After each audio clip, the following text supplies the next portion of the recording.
All right, good afternoon everybody. I see everybody's still quite awake, majority at least. We're going to talk to you a little bit about data to insights to impact.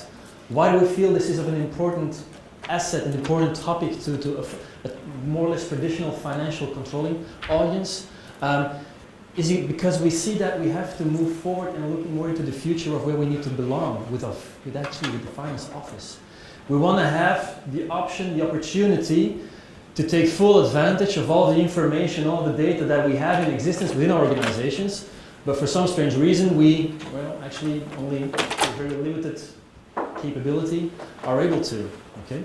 So what I'd like to walk you through is actually how can we from a finance and controlling perspective actually, how are we going to be able to be a catalyst to improve sales and marketing? How are we from a finance position are going to be able to have direct impact on both top line and bottom line? All right. This is something that if you talk this in if you talk about this in a very traditional setting, traditional organization, you'd probably be cursing in church or whatever you want to call it. This is actually what we need to evolve towards. Finance needs to become again in the lead towards improving the performance of both sales and marketing. All right. So this is what we're going to walk you through in the coming slides. And yes, it will be the dynamic duo of Jos and myself, which we hope you will absolutely like. All right. When I was creating these slides, I was absolutely looking for a Gartner hype cycle for finance and controlling. Apparently, finance and controlling and hype cycles do not match. So I had to do it with the digital marketing hype cycle. Now, what do we see here actually, and it's an interesting parallel that we see, is that if we look at sales and marketing, particularly now in the marketing area here, a lot of the initiatives for the coming years are actually all going to be around segmentation, being smarter, using data, getting to know our customers and acting upon those insights. Now, they're all part of that island, the marketing island. Okay. Now what we see at the same moment is some of those initiatives. Let's talk about lead management, almost close to a mature level. Let's talk about, what else do we have here? Campaign segmentation, omni-channel marketing. All topics very important to the future of our company, very important to the top line generation and increase of our company, of our business. But somehow, finance is rarely involved in these topics. Who can honestly say that they are involved in discussions around omni-channel marketing, around lead generation? Who in the room here has from a finance perspective a table or a seat at the table? I see 1 or 2 hands. Yeah. We're talking about 95% at the best of the audience here. Finance is not where we should be. Finance should be at this table. Finance should be in the lead and producing the correct insights to improve lead management, to improve omni-channel marketing. Why? Because it is absolutely crucial to the future of our company. Why the hell should we let sales and marketing just acquire customers, go on the road and just acquire without having a proper view on the future potential of those customers? Why would we allow that? We are, from a finance perspective, responsible for the financial performance. So why won't we be able to already be there proactively? All right. Just as a setting the scene. On another note, and this is actually more as the creation of a burning platform, to give you the essence of the story. What we see in a lot of our exercises, and also this is backed up by Gartner and by Forrester, 80% of your customers are not adding value, are not adding profits to your company. 80%. The 20% that are your profitable customers. All the rest are break even, maybe, hopefully, and all the rest is loss making. We are generating our future profits on that 20%. It's a fact.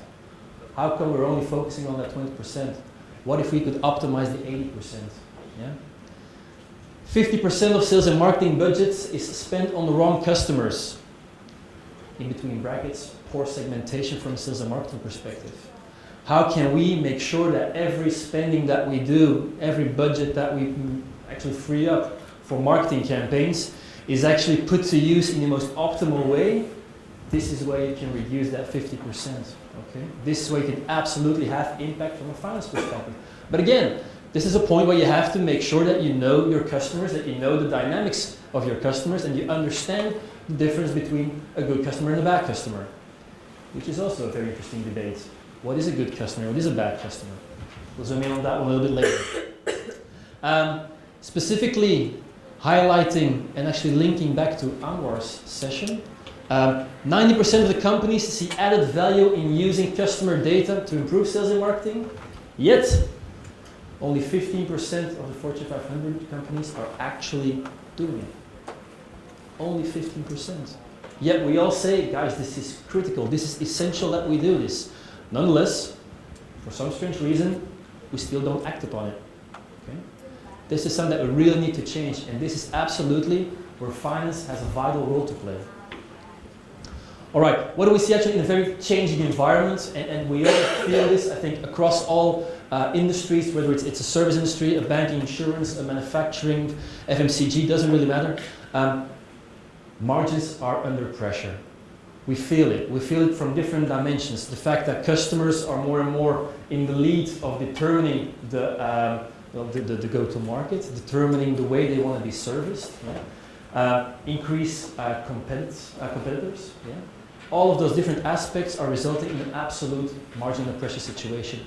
Yet the fact that margins are under pressure, we know, we track this, we see this in our P&Ls. Absolutely, I fully agree. But yet we do not act differently. We're still going to keep on reporting. We're still going to continue doing the same thing that we were doing 10 years ago. Although we have much more data, we have much more capabilities in our organization, but yet the only thing we do in the finance perspective is we're going to report on the numbers. Finance has a much bigger potential. All right? We can absolutely change things. One of the things that I'd like to show you are a few of those metrics that are changing. One of those things that we haven't changed the last 2 decades, is the way we think about KPIs. The very traditional sales and marketing KPIs are around product profitability. Is my product, in fact, adding business, adding profits to my company? Yes or no? Very traditional. Okay. How's my sales today? Have I done good? Have I done bad? And how should I improve my top line? All right. Brand equity. What am I worth in the market? And of course, market share. What is the majority, the wallet of share, or the share of wallet, excuse me, that I have in my market? Very traditional ways. Actually, all, cost-calculated. After the events have taken place, we're going to calculate how have we done. What is the future, and where should we evolve with finance and controlling towards the right-hand side? And I fully commit that this is where finance should belong. Finance belongs in calculating actual customer profitability. A product does not drive your profits. A customer drives your profits. Product is just a means to an end. The actual profit generation is on the customer side. All right? Customer lifetime value, and this is something that has been going around in banking and insurance industries for a long time, but is now starting to come more and more to surface in the more traditional industries, such as manufacturing and FMCG and all of those industries. Okay? Lifetime value is crucial to tracking, tracing, and making sure that we are going to be able to focus on the customers that are going to contribute to the profits of the future. There's no absolute logic, it doesn't make sense on focusing short-term sales and marketing. You will absolutely fail over time. You want to make sure that you know the customer lifetime value. You want to know the full customer equity of your customer base. And at the end, you definitely want to know what is my share in the full customer equity in the market. Those are future-looking KPIs. Those are the critical elements that we want to keep track of in the days to come. Now, it is an absolute transformation, not only on a finance level, but also in the way that we're going to act as a business partner towards sales, towards marketing, but either also to operations and supply chain, for instance. We also have a leading role to play with those departments. We're not only there to produce reports. We actually talk about an absolute process, and I really enjoyed Wojciech's presentation this morning, where he emphasized that, guys, vision and strategy is crucial. Nothing is different, more different, or nothing is actually different from a finance perspective. A clear vision, a clear strategy is essential in setting something like this up. Having a very customer-centric approach is also having a good strategy, having a good idea on what is actually at that point a customer strategy. What do you think you want to have as a customer strategy? Are you going to go for the nice, easy, quick wins, or are you going to go for the long run? Are we here to make a quick buck, or are we here to stay in the market and actually to build the market? Completely different strategies, but they have a massive impact on how you're going to build all of the following elements. How are you going to build your omni-channel strategy? How are you going to interact with your account management staff? How are you going to actually steer your salespeople? What are the KPIs you're going to report on? And finally, absolutely, test, adapt, monitor, learn. How am I going to make sure that I'm going to improve in the next period? How am I going to make sure that I actually will evolve? Now, this being said, everything here starts with having a good, clear indication of what is customer strategy and how can finance stimulate this? How can finance be the catalyst of all this? All right? This is the answer. Finance has a crucial role on every single square. Finance has an absolute impact when it comes to developing the strategy. Why? We need to make sure where we're going to be able to earn money, where we're going to be able to actually make profits. Okay? That's where finance has an impact.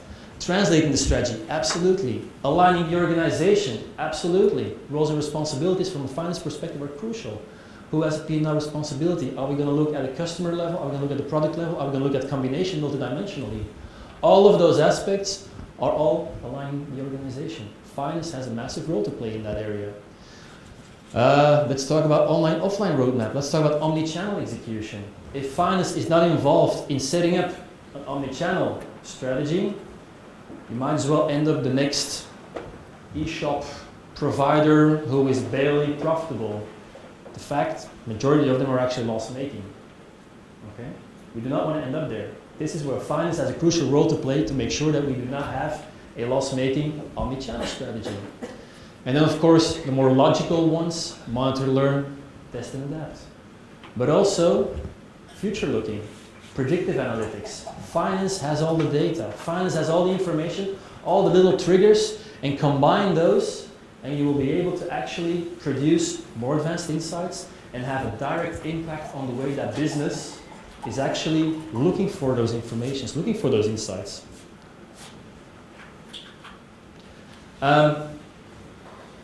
A very interesting statement, and this was probably on the Gartner hype cycle a couple of years ago, customer experience.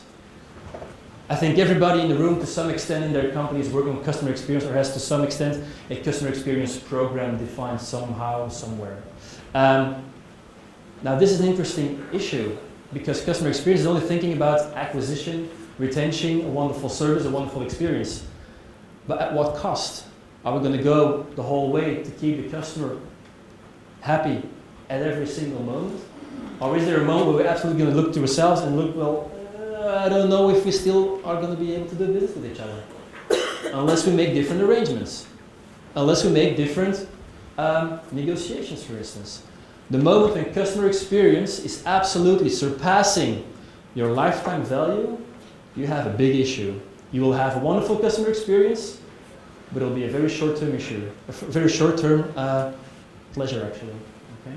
You will not be able to have a long-term existence with that strategy in mind. So customer experience, very important. I'm a big fan of it from a marketing perspective, but not at any cost. We need to bring this in relation to the absolute financial side of the story. We cannot continue the way we are continuing things today. There is a reason why Sony Global has decided, I think it was December, all right, to stop their online web shops. There is no longer a Sony online web shop available globally. Why? Wonderful customer experience, but it is way too expensive to manage this. Cut it. If you want to have Sony products online available, do it via Amazon, do it via IT, I don't know, software, hardware retailers, doesn't matter. But there's no direct Sony eShop no longer. Way too expensive. Same with Amazon, the one that Thierry pointed out. Amazon says, customer experience, wonderful. Yeah, but that online channel, I don't know. Let's start a bookstore. They're now opening up their second or third even physical bookstore in the US. Why? Because they also see there's more to it than only customer experience and an online retail story. B2B, B2C, doesn't matter. We have to measure our financial performance when it comes to customer experience. And when we talk about measuring things and putting things in combination, aligning those elements, you want to make sure that it is not just creating another dashboard. That is not just, again, creating a new way onto your existing data, a view onto your existing data. This is not what you want to do. There is more to it. We talked about data management. This is combining all of the different information, all the different insights that you have in your organization, mapping those together, and this is where you have your new insights. All right? This is where you really need to make a difference from a finance perspective. It's not just having another question towards our BI team and ask them, guys, can you come up with, I don't know which report, but maybe it might make me smarter. I don't think it will. We absolutely have to be able to look to the new results. We want to have impact. Finance has absolute capability and is actually its sole purpose, in my personal opinion, to have that impact. Now, this is a slide absolutely boring as hell, but I'd like to show you the difference. Why are we not able to just ask BI to produce a new report and hopefully find the holy grail?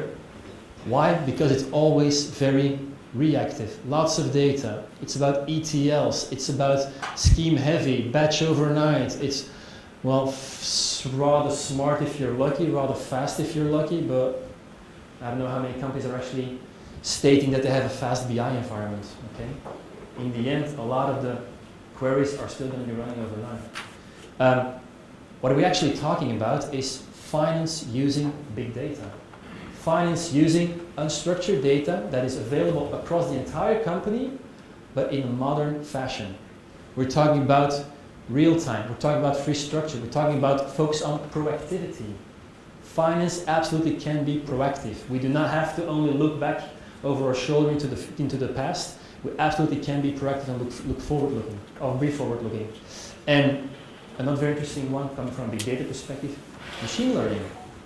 From a financial perspective, we absolutely have the power within organizations to become smarter and smarter and to introduce machine learning from a finance perspective. Why not? Predictive analytics can increase its accuracy, can increase its relevancy, and have more impact on our sales and marketing performance.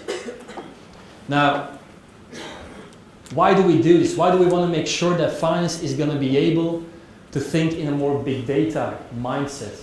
Okay? Finance should make sure that we are going to be able to answer the tougher questions and not only find X. Okay? We want to be able to answer the more complex questions. What if I would increase my marketing budget with 10%? What would then be the impact on my customer lifetime value? Is it a good thing? Is it a bad thing? Is it worth doing? Yes or no? Who in the audience today would be able to produce a reliable answer to that question?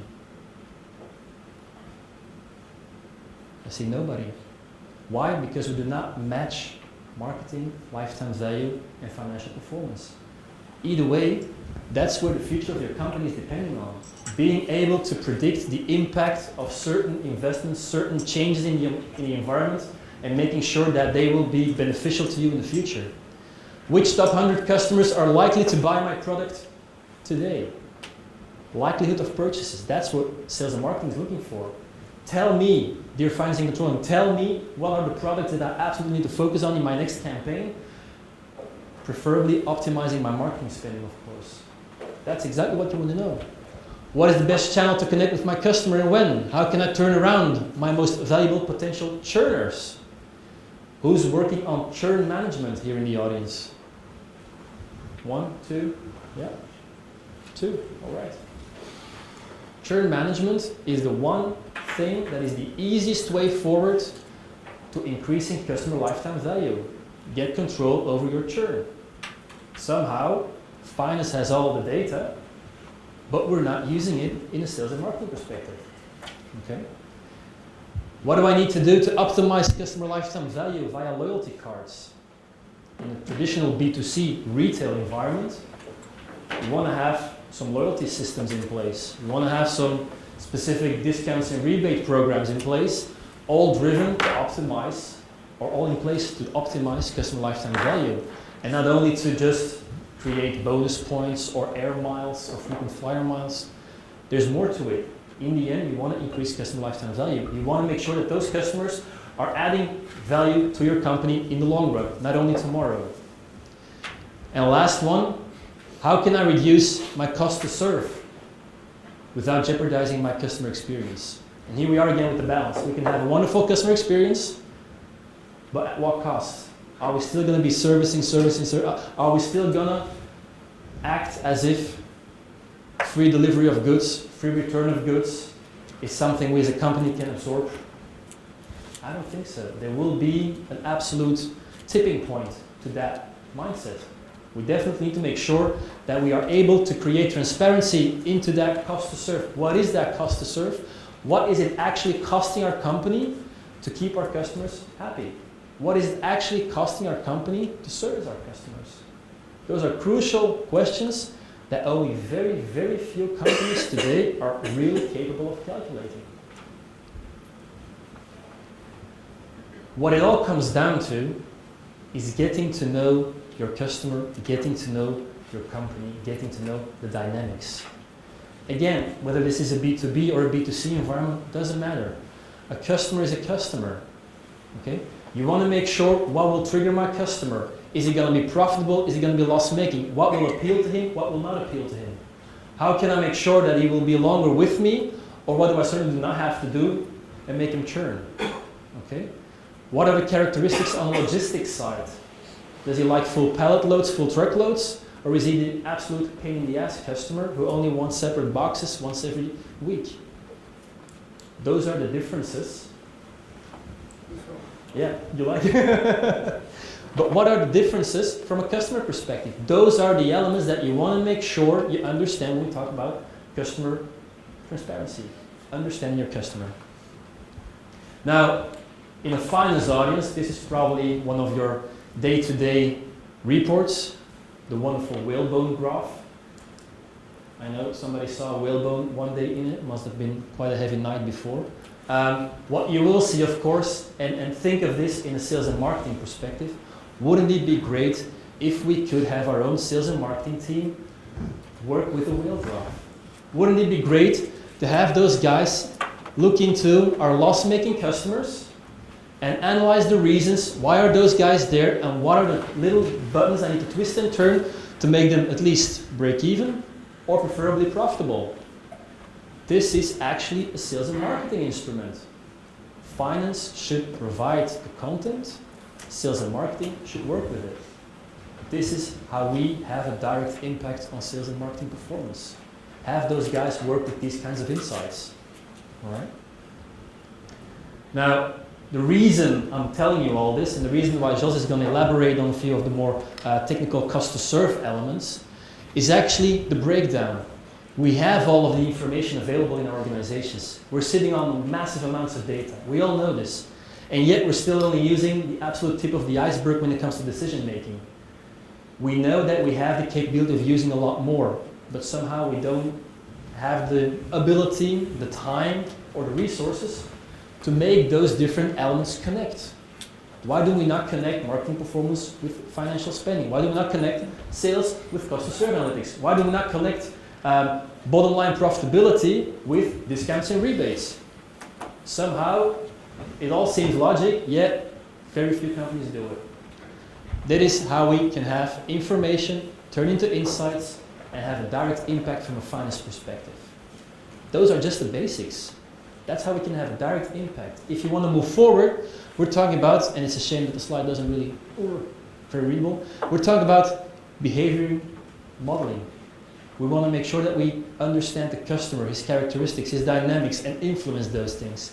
We want to make sure that we have actually resource planning optimization in place, all based on creating the proper insights. We want to make sure that we have a decision engine.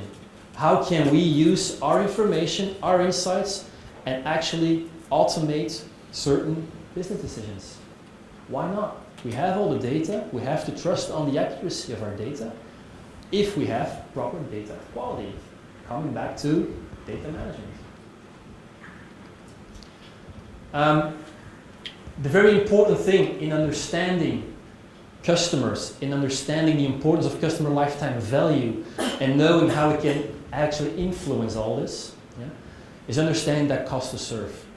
Now, cost to serve has been, I think, if there would be a financial hype cycle from Gartner, I think it would be on there. I'm quite sure it would be on there. Nonetheless, not many companies are actually succeeding in embedding cost to serve as an integrated process in their organizations. It's usually a one-off exercise in an Excel spreadsheet, whatever you want to call it. It rarely has impact. It's a nice to know exercise at that point. No, this is where you can make a difference. This is where you can absolutely introduce those advanced insights and use them, make them absolutely actionable and make them usable to sales and marketing. This is where we're going to make a difference. So, Jos, maybe if you will enlighten us a little bit more about cost to serve. Good afternoon. It's quite interesting actually. Whenever the word cost pops up, everybody tends to look into finance and business controlling. Whenever I engaged with marketing and sales in the past, they said that's not a cost, that's an investment. So you get it back somewhere in the end. It's not true, however, they do have a point. Whenever we talk about cost and relate them to revenues, we talk about profitability, and to some extent you talk about allocation principles. Now, in order to avoid that type of discussions on allocation keys and causality elements, we introduced the word cost to serve, and it's quite good, coming back to Anwar's presentation as well, that we have a clear definition of cost to serve, and this is the way how we see it. It's basically all processes that take place in an organization to serve the customer as such. So basically where it's the customer that is behaving or having an impact on the cost. Essentially, we just heard about a sales and marketing story where customer first and multi-channel elements play into role, and basically it's the customer who is driving the company to a certain extent. We heard that in the first presentation as well, with the technology that's changing. So basically what we're doing is adding up all costs for a certain customer, for a certain product, or for a certain channel as well, and try to quantify them and put the revenues against it. What this means as well is, from a master data and definition perspective, that for every industry basically it's different. When we look into clearance houses, utility sectors, we do include some IT processes in there because they do provide services which are basically driven by the customer. When we look into financial services, we include back office operations. When we look into fast-moving consumer goods, we perhaps go more into the sales activities, to some extent brand marketing, but definitely also supply chain activities. So there is a one common definition about cost to serve, but basically what we're looking at is quite different across the landscape. This is how we tend to present profitability. This is an example of a customer profitability, and on the left-hand side we have the traditional view and the problem if we take out the concept of cost to serve. We do, at least the majority of the companies do, have quite a good view on revenues, to some extent on discount, or different type of discount elements that are taken into account from a customer perspective. And then we end up with a product cost in order to come to the gross margin at that moment. Yes. Now, if we want to talk about profitability, we have to go a bit below the slide. And on the left-hand side is a traditional, so we have a profit and loss, which is basically the result of allocations, right? And you end up in endless discussions with persons or responsibilities within the company towards a product dimension, and similar towards a customer dimension. On the right-hand side, you see the introduction of the cost to serve elements. This means that basically we will go a bit deeper into the profitability elements, up to the level, once again, where from a customer perspective, there is a behavior that drives the cost specifically. It was mentioned one of the previous slides, if we have half truckloads being shipped across the country, I don't know whether it was Italy or Europe, it doesn't matter that much, but those are elements that typically would come in the marked area, where we say that's an element, the ordering pattern, where the customer has a major impact, and where it's valuable to quantify it and to reflect upon. We call it a delivered margin. It's not yet a net profitability, but it's a delivered margin where you can put internal responsibilities against. This is a different way of putting it. It's a waterfall approach. Most of it are found back in the financial reports. And when we look at the cost to serve, it's basically the one on the third column, if you count from left to right. We start from the gross revenue, we have some discounts that we take into account, then we come to something like turnover or net sales. It depends on the companies. We then deduct some manufacturing costs, product costs, and some overhead, manufacturing overhead, if needed, and then we end up in the area of the cost to serve. And once again, that can be different depending on the company, depending mainly on the industry where we're looking at. What is important is that we provide transparency on a product level, on a channel level, on a customer level, actually to start discussing internally and externally. And because this one can, if the methodology is approved, can also be used for external purposes and can be discussed with suppliers as well as with customers. And this is basically how it works. Yeah? So we use technology that is available nowadays, and so we talk about big data. Technology has evolved, so we are able to manage big data at this moment as well. And the concept or the methodology behind it is called time-driven ABC. And basically what it is, we will, according to the level of detail that is required, break out a process into certain activities, event-driven activities. Yeah. And it's actually quite simple for all of the events, whether it's order placing, receiving, system checks. We count or we ask for the number of minutes that it takes to process it. It can be human resources that are put into that. It can be IT resources that are put into that. And finally, we add up the number of minutes it takes to complete the job. And in this example, you see a couple of scenarios. You see the green lines, if you follow those ones, it's the most optimal scenario, at least from a cost perspective. So from a customer perspective, if we can drive the customer's behavior-wise into the green arrows, that's the most efficient way of working for the company. If on the other hand, we have a lot of customers who tend to follow the red line, there might be a problem. Because from a resource perspective, it takes more time, it takes 25 minutes instead of 8 minutes. And in the background, every minute is accounted for in euros and dollars, and GBP, whatever.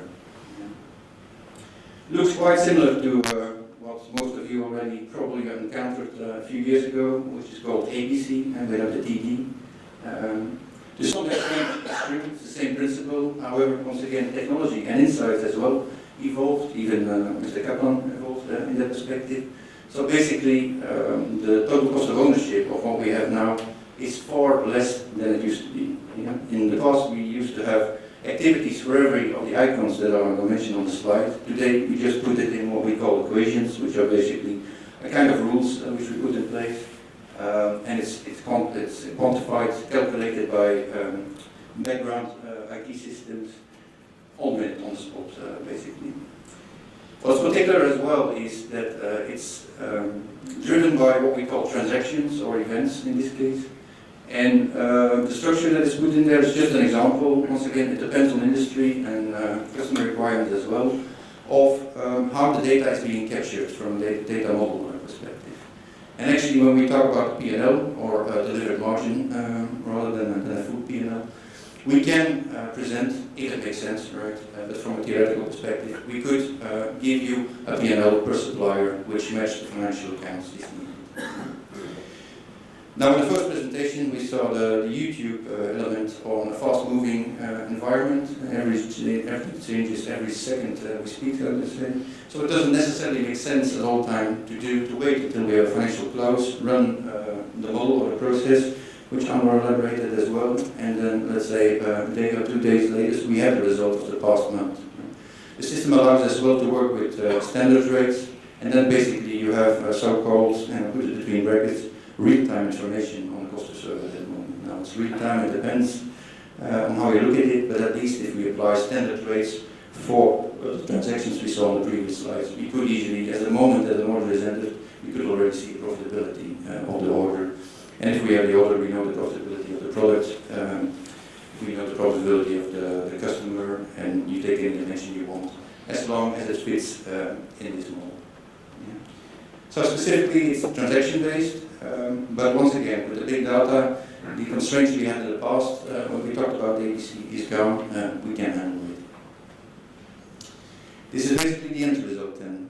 We have a so-called cube, a set of data warehouse, where we have different types of information, all combined, all consistently, however you turn around the cube, it will always provide the same delivered margin. We have some core dimensions, which we always get back, a customer, product, category, distribution channel, facilities, you name it. We have some business activities, and this example, we took an example of a supply chain company, but once again, we can go into insurance, for instance, as well, where we then would model the claim department specifically for that one. And we have some operational dimensions on the right-hand side. So cases, pallets, number of trucks could be in there. And basically that's all combined. So you can play around with it. If it's self-service, you can use power table, pivot table, pivots, and all that kind of stuff. You can use Tableau, whatever, to visualize it. But the data is consistently. Whatever dimension you look at, knowing the data model, of course, you do have insights to start discussing with, being it external shareholders or internal shareholders. This is an example of what's next, because having the information, the data available at a certain moment of time is a good thing, it's a very good thing. But if we don't do anything with it, it is just useless, it doesn't have any value.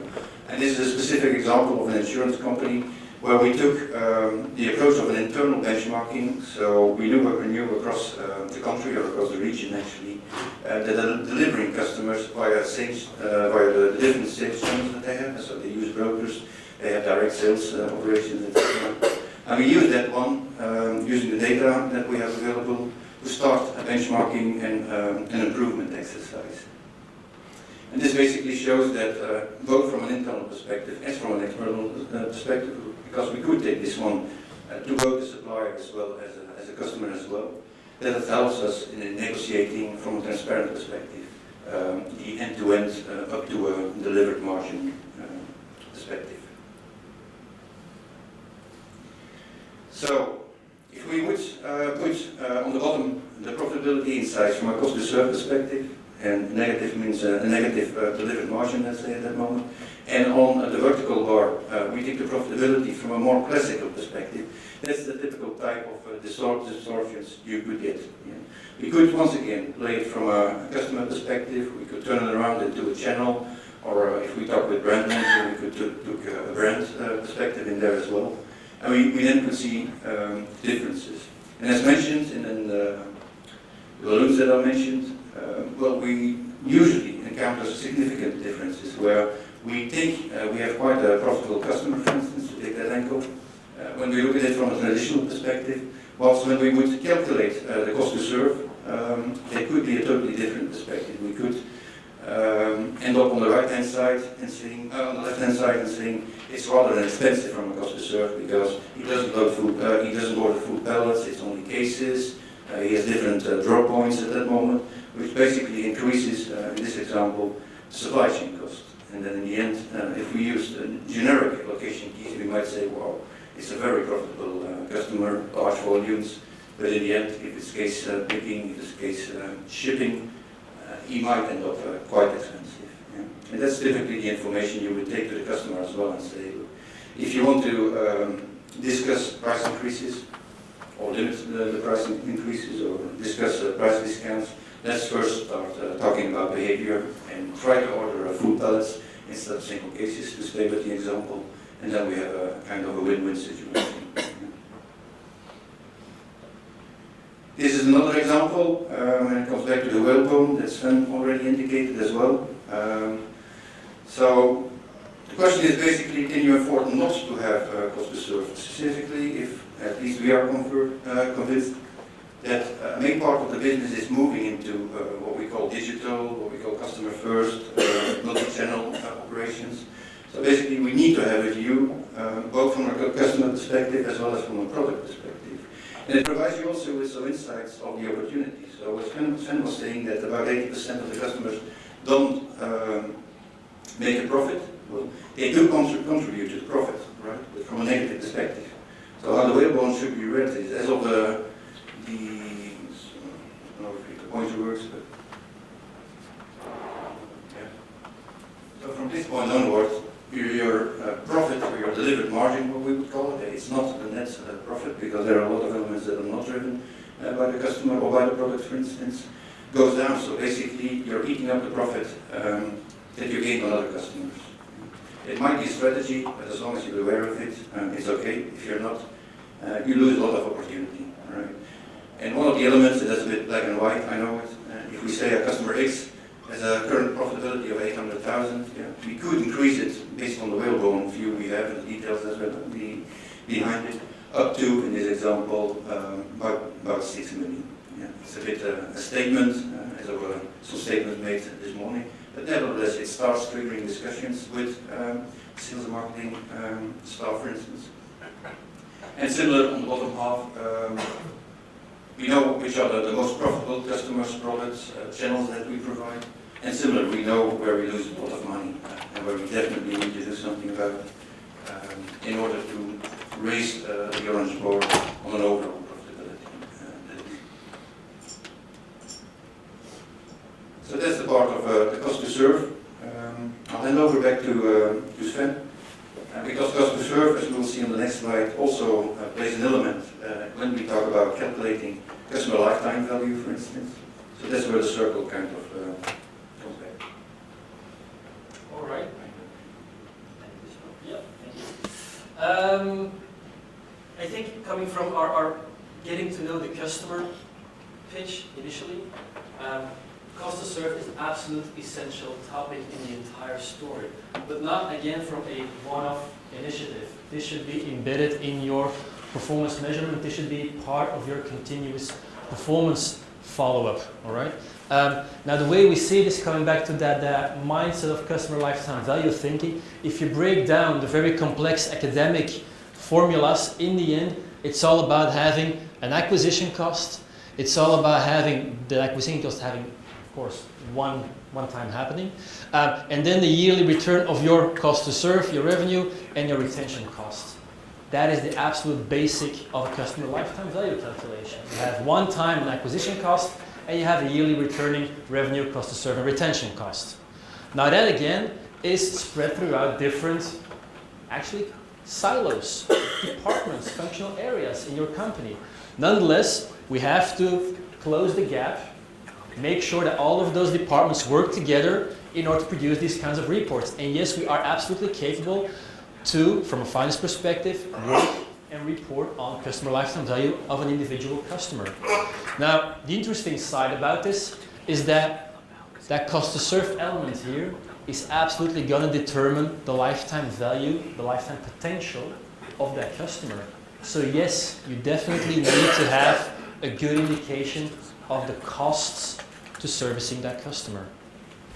Now, in the end, what you're actually mapping, what you're actually bringing together, and I'm not expecting you to read every single element there, what you're actually trying to bring together is transactional information, financial information, sales and marketing strategies.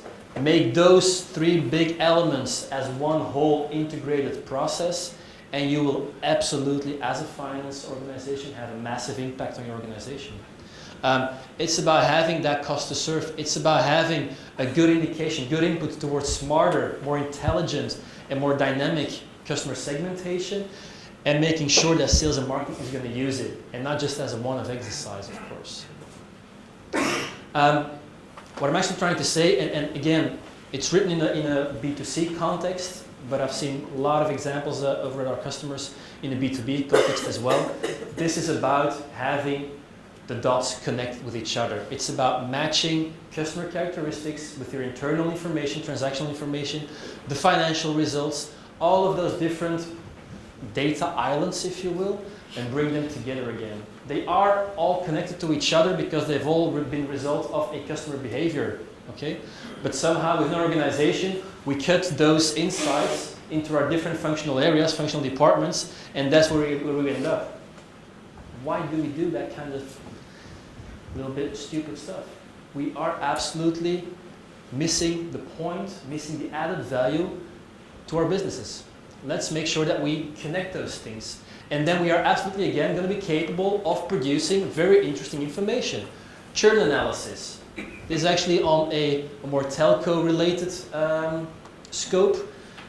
If you see, registered accounts have a churn in the first month of only 18%. After 10 months, you have a churned customer base of 77%. Okay, might be a horrible situation, but if you look at anonymous clients, at that point prepaid accounts, for instance, yeah, they churn after 83% in your first week. Okay, and you have lost 99% of your customer base after 10 weeks. Put that in perspective with your financial potential. Put that in perspective with your lifetime value. If you could manage churn, you would have a massive increase, a massive impact on your company's value. Other example, trade promotion forecasting. Who's actually working on this in their organizations? The impact of trade promotions on the financial performance. If sales would do a wonderful campaign, if marketing would do a wonderful campaign, what would then be the expected outcome of that campaign? And should we maybe not do that campaign if the outcome would be not what we would like it to be? Okay? This is the exact exercises that you want to be able to produce to your commercial department. Trade promotion forecasting. Another interesting one, very financially then. Customer lifetime value in relation to your acquisition costs. Is the lifetime value of that customer still interesting enough in relation to the acquisition cost that I've put in it? Okay? Or is his lifetime value driven by his complexity, driven by his request for flexibility, jeopardizing the lifetime value, and absolutely making him no longer interesting for us? Or at least try to change his behavior. There has been a wonderful article of Bob Kaplan, I think it was summer of 2014, 2013, which was actually titled, How to Fire Unprofitable Customers. Okay? It's a pretty harsh statement, I agree. What he was actually trying to say is, get to know your customers and get to know which buttons you need to twist and turn, rather than firing your unprofitable customers. That is the role that finance and controlling has to play. We cannot allow sales and marketing to just acquire and retain customers because we love them, because they make massive business, massive revenues with us. There's more to it. We want to understand the complexity that they cause in our back office, the complexity they cause in our administration, in our logistics, in our service departments, in our maintenance departments. All of those aspects are massive elements in cost to serve. Again, don't see this as a one-off exercise. Don't see this as, once I know it, I'm good to go. You should try to create a philosophy around this. Finance has a role on every single block of that cycle here. Okay? Finance has an absolute essential position in this full exercise, in this full thinking, and absolutely, again, embed this in your organization. This is a mindset. This is not a nice project. It's a mindset that we want to introduce. Some key takeaways, and then we are absolutely ready for an afternoon snack. Marketing and finance should be aligned on customer lifetime value. One of the very interesting elements that we see is that KPIs tell you otherwise. Marketing has its KPIs, finance has its KPIs, but rarely are they aligned on customer lifetime value. Make sure that it is. Understand your customer and act accordingly. Avoid sales and marketing acquiring loss-making customers. Avoid sales and marketing acquiring unprofitable business. And as Jos already pointed out, I'm just skipping a few of those, but as Jos pointed out, sales and marketing is an investment. But from a finance perspective, we should also treat it as an investment. We should also treat it as what is going to be the return over the lifetime of that campaign. What is the return over the lifetime of that customer?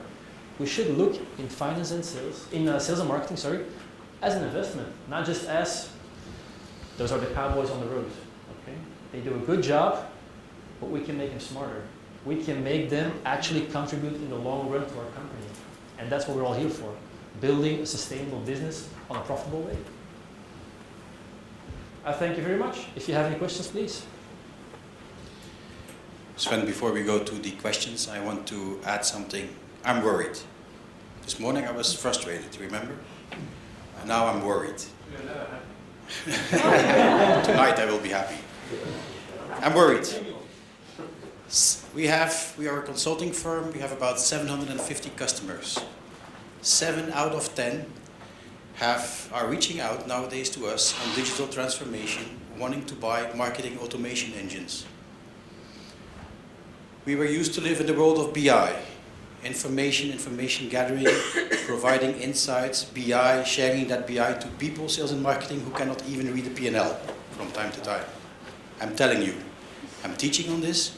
If you provide a P&L to sales and commerce guys, you might be surprised what they interpret or not. Marketing automation tools, that's not like a deux chevaux.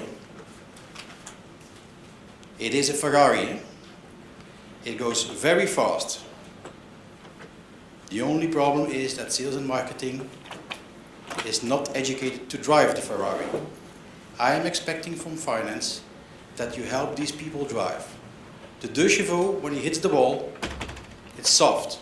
It's not that hard. When the Ferrari hits the wall and he is addressing the wrong customers with the wrong type of products, with the wrong prices, you're bankrupt. Very fast. This is the world of the fast and the furious. Please be there and act fast and furious as well. Maybe a small start. Start with providing the whalebone curve. It's a cumulative customer profitability insight. You might be amazed that these sales and marketing people finally tell you, yes, what happened? You start to talk our language. Yes, maybe that's your first assignment. Okay, thank you. Questions for Sven and Jos?